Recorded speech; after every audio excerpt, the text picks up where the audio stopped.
Hello, welcome to Enterprising People, the podcast. I'm Kimberly Bailey Toureau, and I'm so happy that you joined us for another episode in fabulous Las Vegas. We are just so pleased to have a wonderful, wonderful author with us today. And I want to read you a little bit more about her.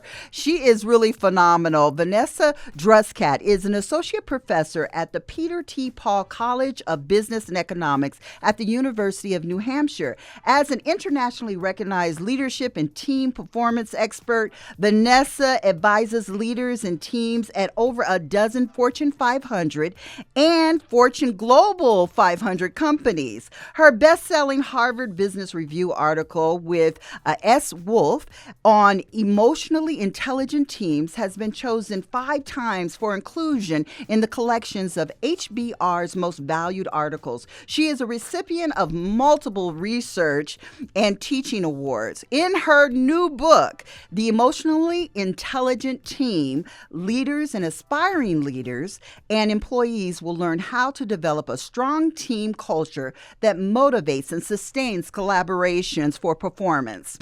Every leader has power to launch a great team culture, but most are unaware of their power as culture managers. So, Vanessa, how are you? I'm great, and I am Good. thrilled to be here with you, Kimberly. Thank you for inviting Oh, me. I'm so honored that you're here with me today. And wow, when we talk about intelligence, we see different levels of intelligence. Sometimes intelligence is placed upon us as a title, or you're being intelligent, or people believe that a situation is intelligent. It has a lot of intelligence about it. But in your book, again, The Emotionally Intelligent Team, tell me a little bit about that. You bet.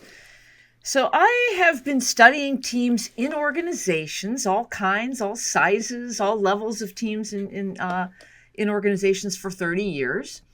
And early on in my career, I learned that the emotion in among the members of a team or in the team can tell you a lot about their needs. Mm. So I took some facilitation courses, and the courses basically said, pay attention to the emotion. Everything you need to know is on the faces and in the body language of people in the team.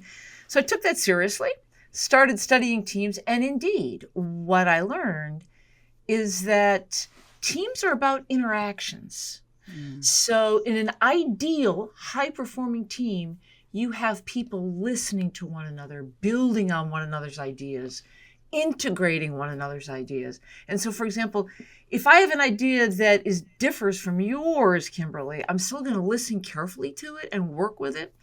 So that kind of behavior that makes for a rich, high-performing team, you only see in some teams. And these are Mm. teams that are emotionally intelligent.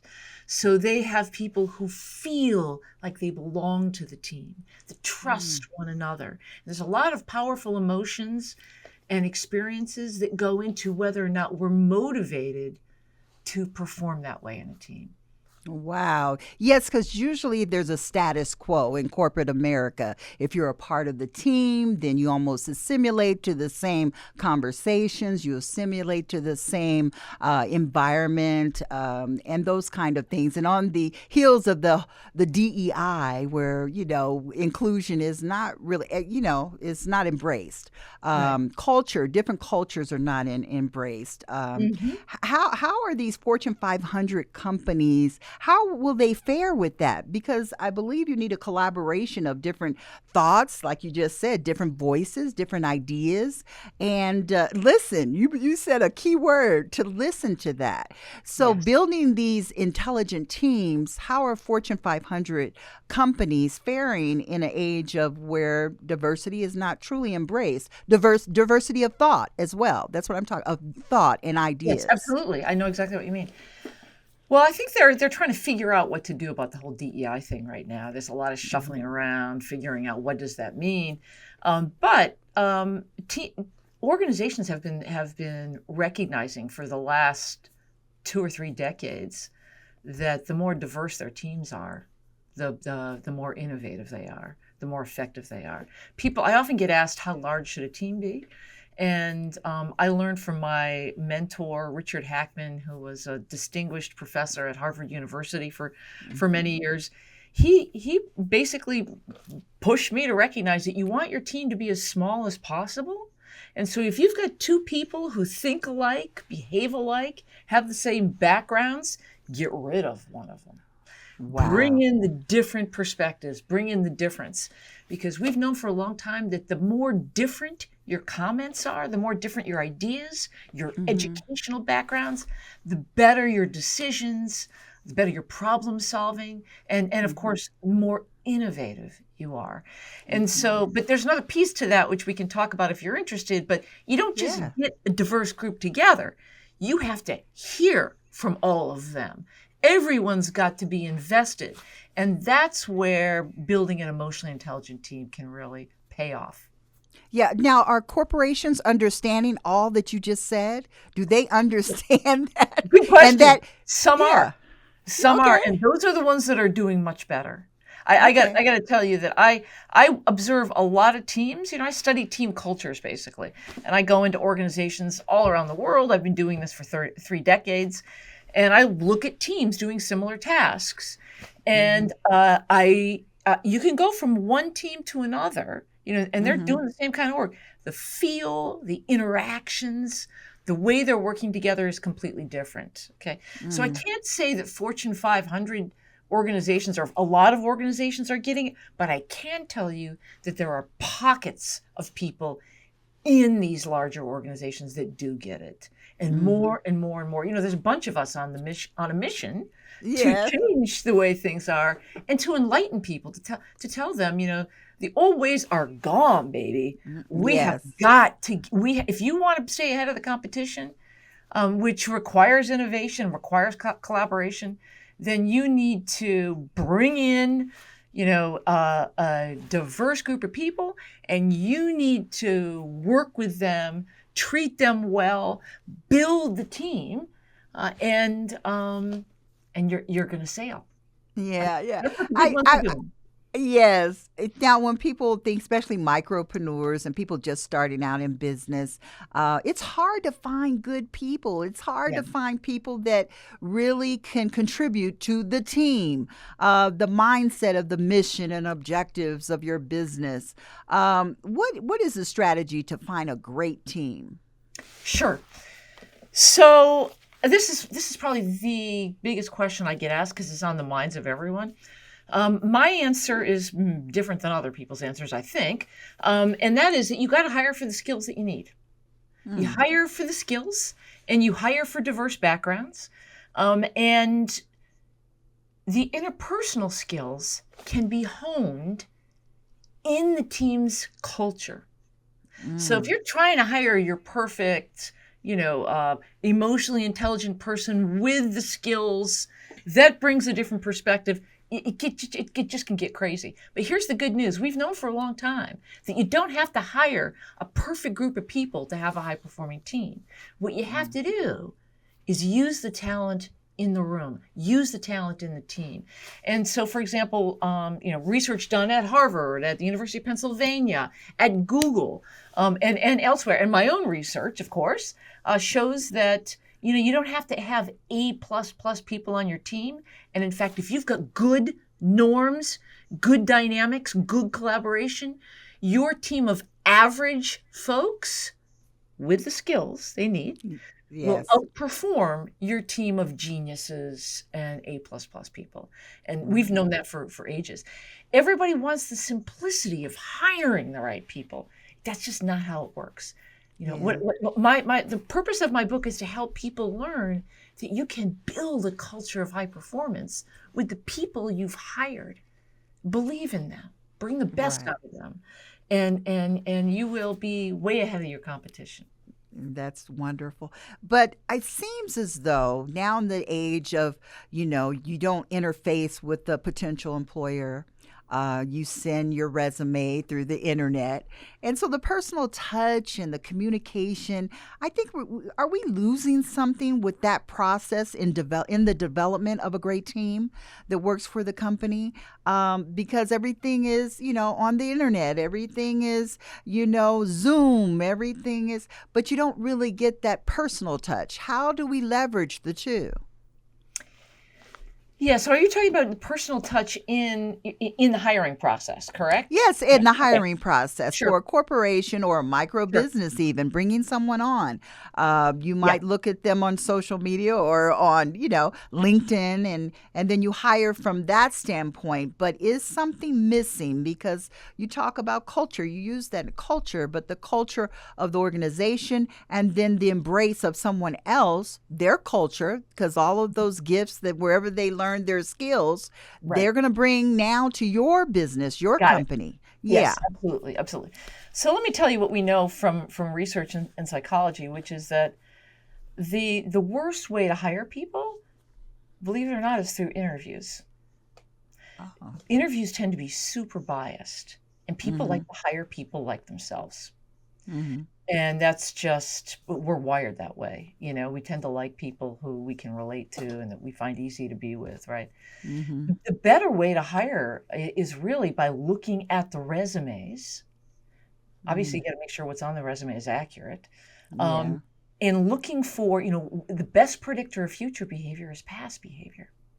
Mm. And what you want to do is look for a variety of backgrounds. You don't want all people with marketing specialties on your marketing team necessarily.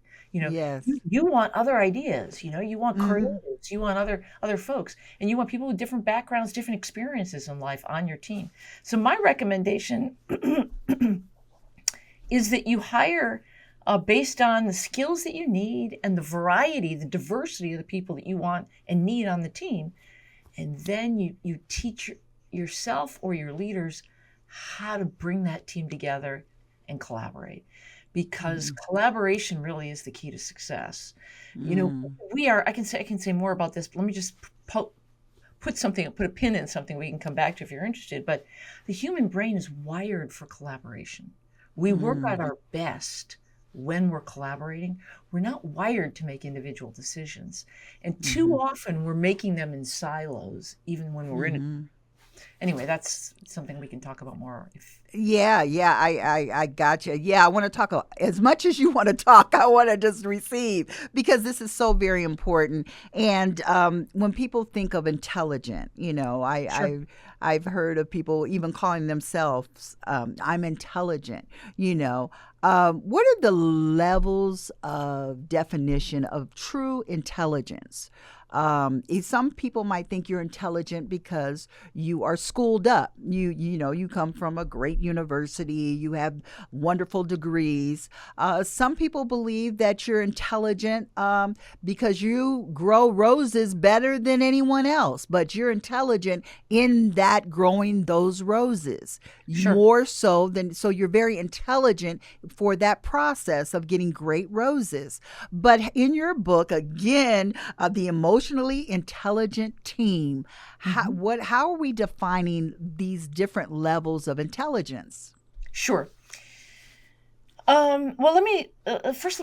So you're asking several different questions. Let me come in and first talk about how we define intelligence. Mm-hmm. So people don't realize that is a hotly debated topic. Yes. What is intelligence? And Mm-hmm. is there only one form? IQ became the sort of the standard way of measuring intelligence. Of Mm-hmm. course, the IQ tests were developed by people who had high IQ scores, and that's what they Mm-hmm. valued, right? Sort of this Right. cognitive processing stuff. But my mentor was the first one who came in and said, we shouldn't be using IQ to hire people.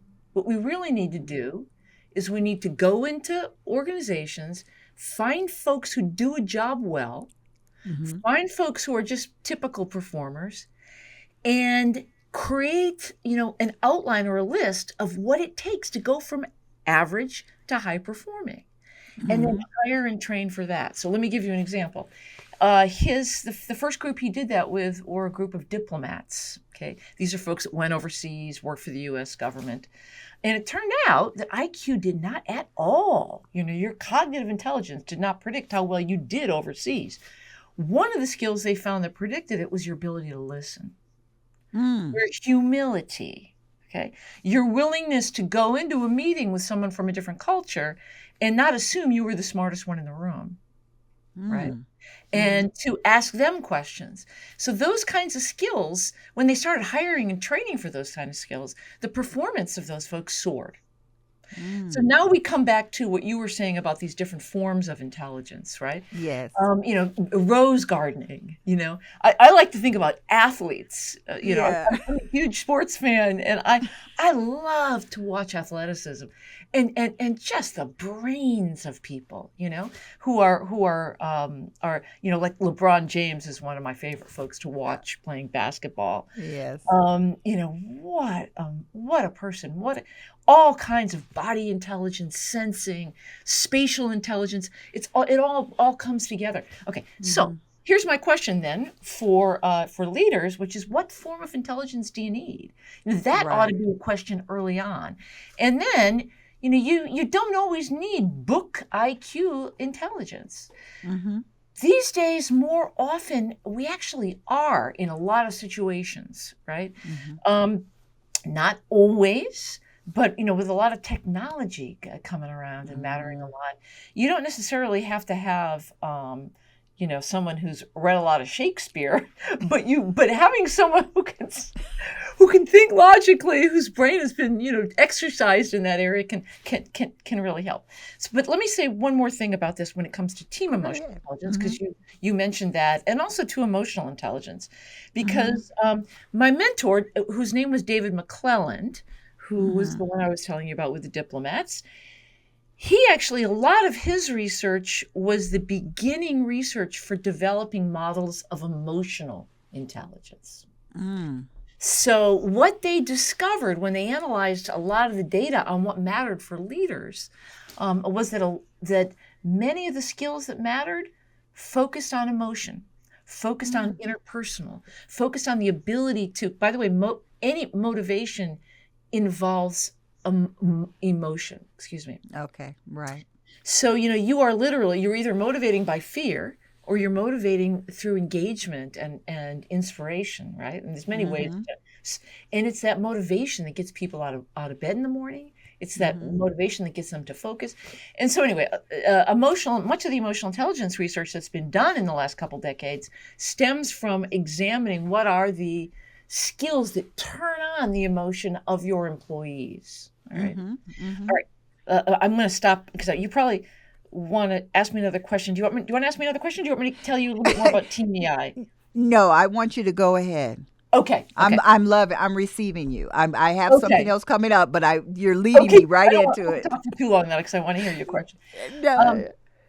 So because I worked with David McClelland, what I did was I came to him and I said, look, let's do your research with teams.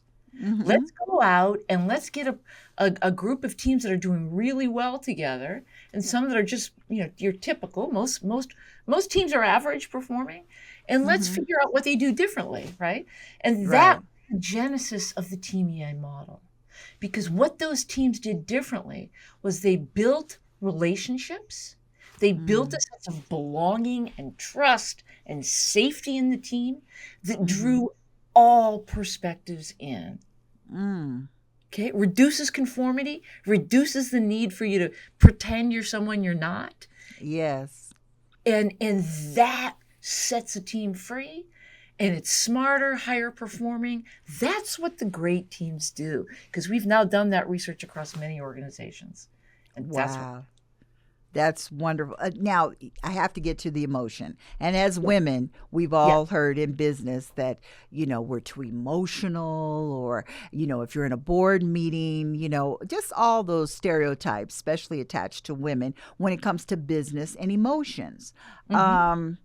So what is when you say emotionally, what is okay as far as a practice when you're showing emotion, or what is just not acceptable in the world of business? Sure. So let's come back. I mean, you probably have some great ideas. I almost feel like we ought to have a conversation. I know, me and you before. You tell me what you think. Um, so emotional intelligence research can tell us a lot about this. Mhm. And so there's really 4 categories of behaviors that define emotional intelligence. One is, your awareness of your own emotion. Okay, Mhm. so you feel your emotion, you can label it, what's going on for you, whether you're Mhm. nervous or you're angry, whether you're excited, those can get mixed up, right? Mhm. Um, your ability to manage that emotion. Mhm. And there are times when you have to manage it differently, Mhm. right?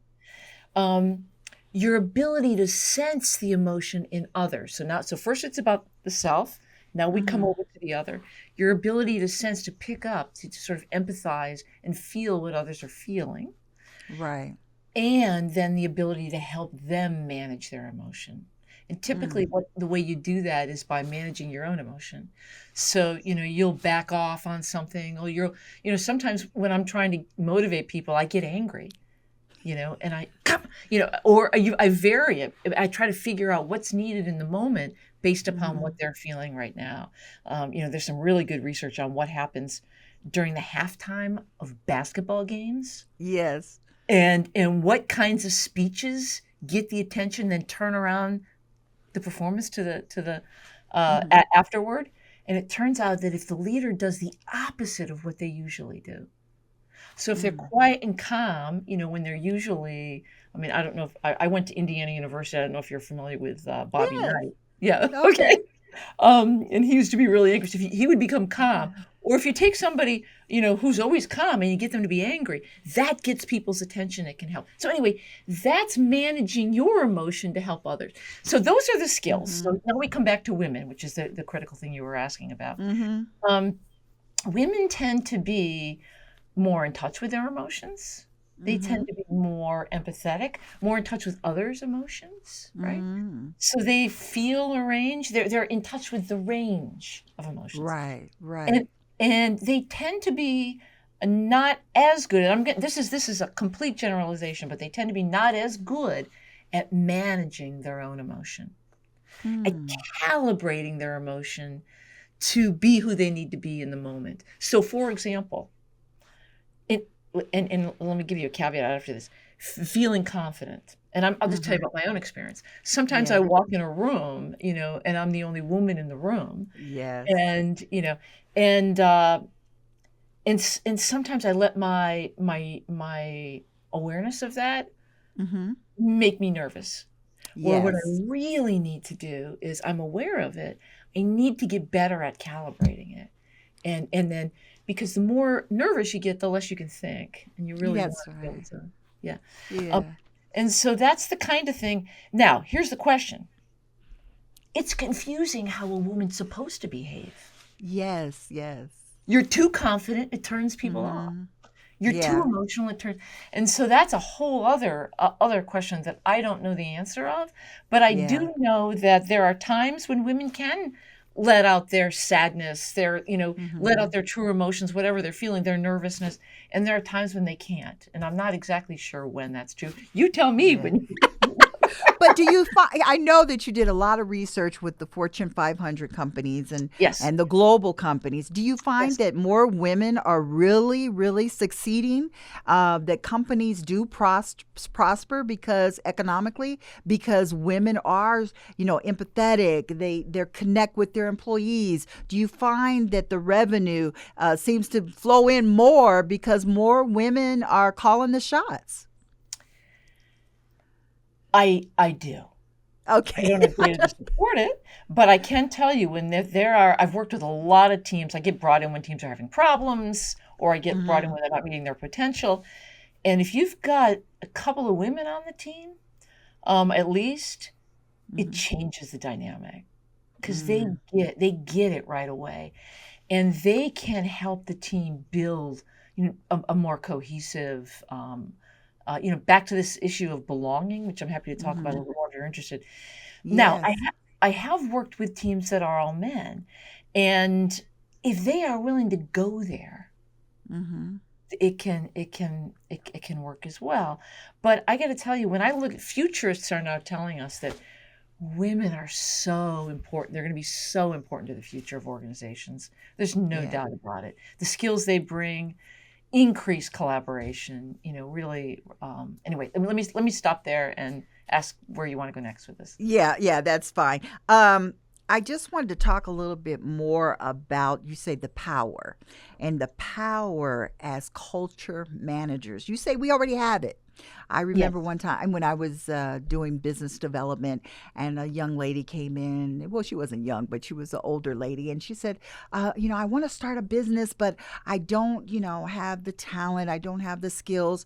And I said, well, tell me a little bit more about your background. And she said, well, I worked 3 or 4 jobs. I raised 12 children, and they all graduated from college. I said, well, girl, you're the CEO.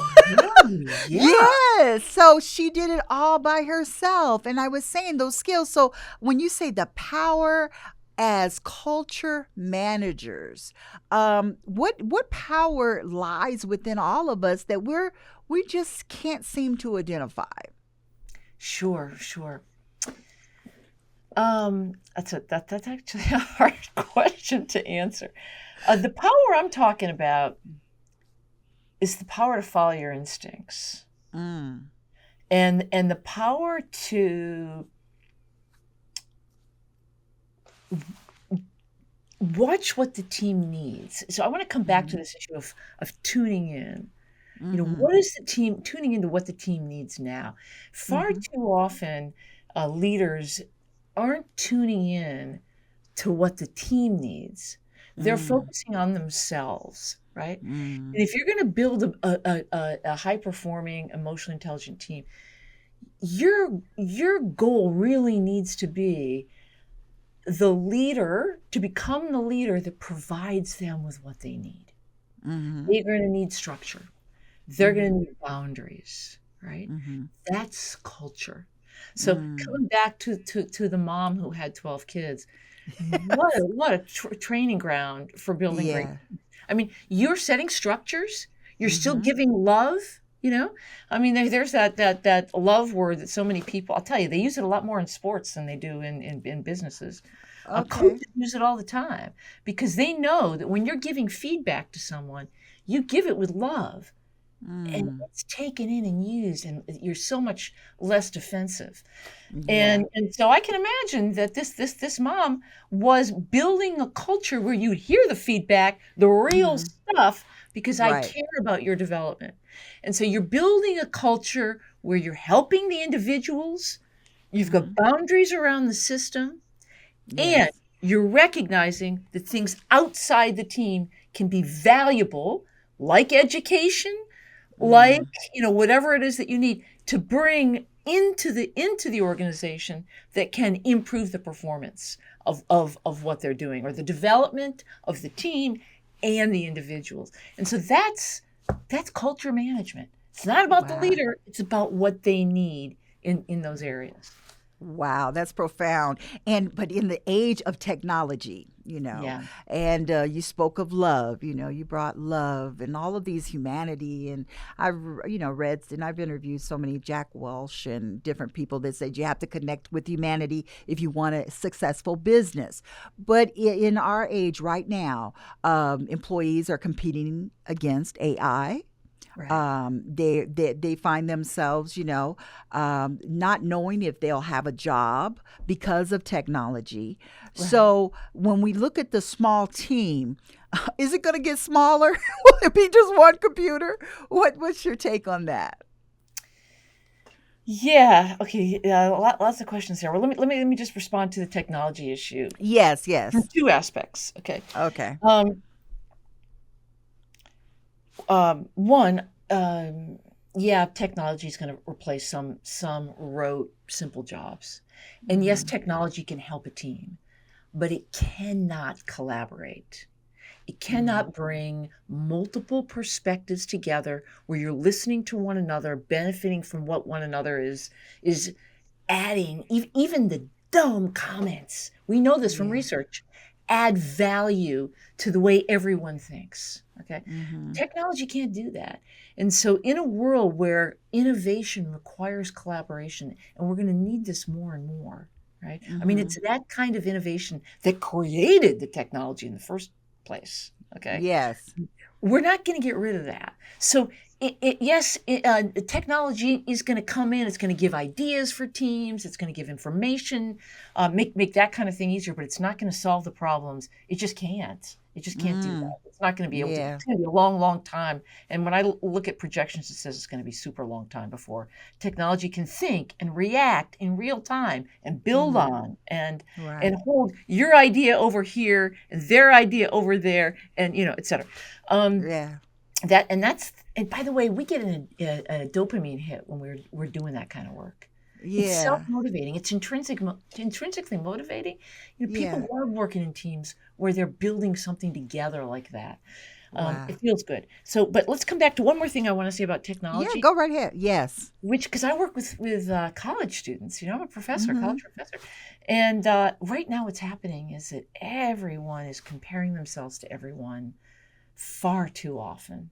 In Mm. psychology, we have this concept that's been discussed for 50 years called social comparison, Mm. and it can really knock you for a loop when you feel like everyone looks like they're doing better than you, Mm. or maybe you think you're doing better than everyone else, which isn't true. Mm-hmm. And just the comparison can really make you feel more lonely, less Mm. worthy, all kinds of things. And so what I worry about another thing I worry about with regard to technology is how much love we need to now give to one another to Mm. build that more collaborative spirit. It doesn't take a lot, but we do need to give it more than ever. So I shouldn't say how Wow. much more love. It's just how are we going to change our culture so that we're given a little more love? Because Mm-hmm. that's what people, they need to know they're enough. Yes.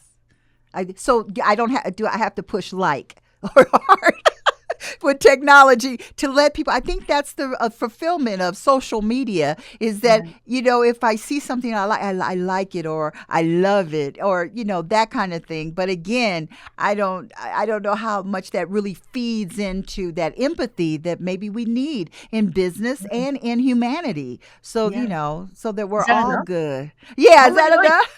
Because you compare yourself to somebody else's amount of I likes. know, I know, I know. And if And they so it's a don't like it, chasing. they, yes, Yeah. yes. Yeah, But it does a number on us. Yeah. yeah, Vanessa, this has just been a wonderful conversation. Again, Vanessa Druskat. And again, the book is The Emotionally Intelligent Team, Build the Team. And Vanessa, how do we get the book? Oh, you can get it anywhere where you buy books, Okay, Amazon, Barnes and Noble, Walmart, Books A Million, where anywhere small bookstores. okay. And you can go to my website, Oh, Vanessa what's your way? Druskat. It's VanessaDruskat.com. And I have a bunch of links to all kinds of bookstores on there. So thank you for Yeah. asking. Oh, yes, of course. And again, that's Druskat, Druskat, Vanessa Druskat. Sometimes I like to spell it out. It helps people. But Vanessa, thank you so much for being on Enterprising People. And you are truly enterprising. And I just congratulate you on all the things you have accomplished in your life. Thank you so much.